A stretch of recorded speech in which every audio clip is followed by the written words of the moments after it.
I think what's changed is, rather than the mask policy, the amount of community transmission has changed. So because of the extent of community transmission of COVID-19 in the Victorian community at the moment, it is a proportionate measure to make mask wearing mandatory when people are in public places. Not optional, not encouraged, not recommended, but mandatory. And I think that's reflective of the gravity of the situation down in Victoria at the moment, rather than anything else. From a medical viewpoint, though, Doctor, how much of a difference does wearing a mask make?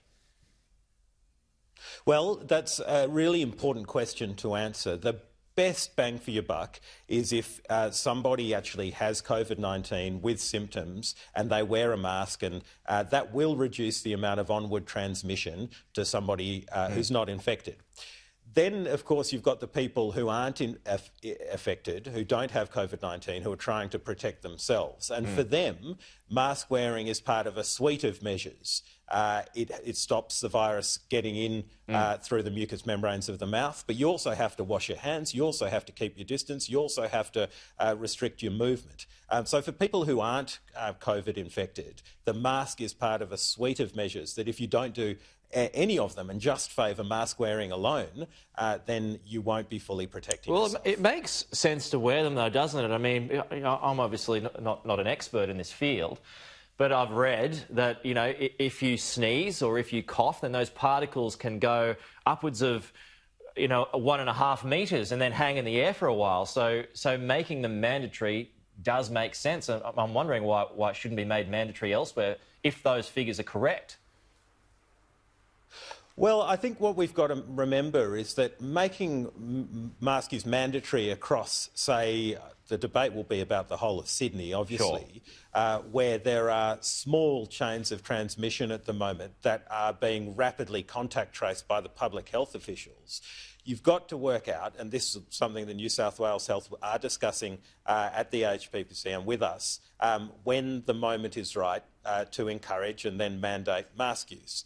But there's very limited evidence that mask use implemented straight away in a low community transmission setting will stop that transmission increasing. So there's a lot of nuance to this. Unfortunately, it's not as simple as saying one day no and the next day yes. It's not black and white, the issue of mask use. We need to remember that the suite of protections, including the hygiene, the distancing, but most importantly, Peter, the getting tested if you're unwell, that's the thing that's going to help our contact tracers bring this under control. So at what point do you think masks becoming mandatory should come into play in New South Wales?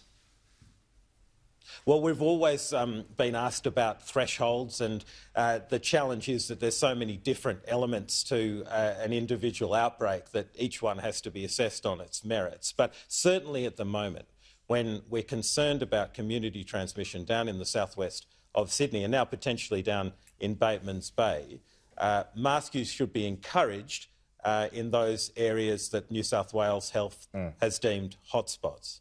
If those aren't brought under control, then you need to consider whether you go to the next level of actually mandating mask use. But mandating mask use is not a straightforward thing, Peter, of course. If someone goes out without a mask in Victoria as of Thursday, they need to get slapped with a $200 fine. That's a big deal. Yes. So we have to remember that this policy has to be proportionate to the risk in the community. But isn't there some mixed messaging here? I mean, I've read and the Premier said that, you don't have to wear a mask if you're running, but you do have to wear a mask if you're walking. So is there some confusion about there? Shouldn't it just be blanket?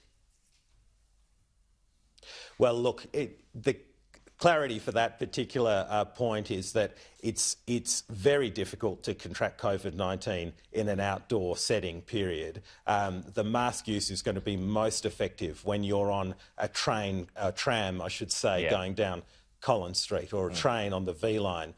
That's where mask use is effective. When you're going into enclosed spaces, when you're in close proximity to other members of the public who you don't know. So I think the running and walking point's probably a little bit moot. We really want people to be wearing those masks indoors, in public places, when they're in contact with people who they don't know. And even in New South Wales in public transport, would it be your recommendation to wear a mask on public transport at the moment, given the rates of infection are increasing quite rapidly, I would say, at the moment. Well, look, the New South Wales Minister for Transport has gone even further to suggest that people should minimise their use of public transport. Yes. And I think that really exemplifies the point that we're trying to make.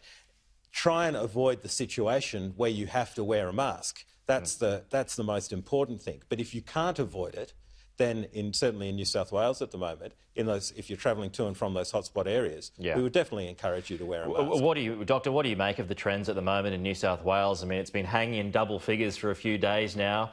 This is what happened in Victoria, and then all of a sudden it jacks up to 20, 30, 40 a day. Are we in New South Wales, when I say we, are we on a similar path? Well, we have to look at those numbers day by day, obviously, and that's the concern, that the numbers could increase. I think on the encouraging side of the ledger, though, is the rapidity with which New South Wales Health are getting on top of those cases. Every case has to be traced every day. That's the standard that we need to set. That's the standard that New South Wales Health are following. And provided that they do that, and then the contacts of those cases are isolated, you break the chains of transmission.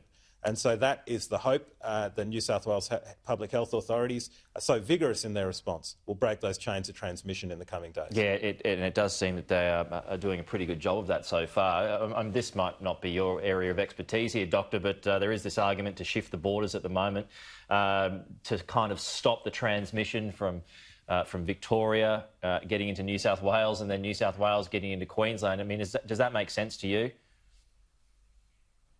Well, again, that sounds like a very big deal to me, and would be clearly something that needed to be discussed at the level of Premier between those two states that were proposing to do that.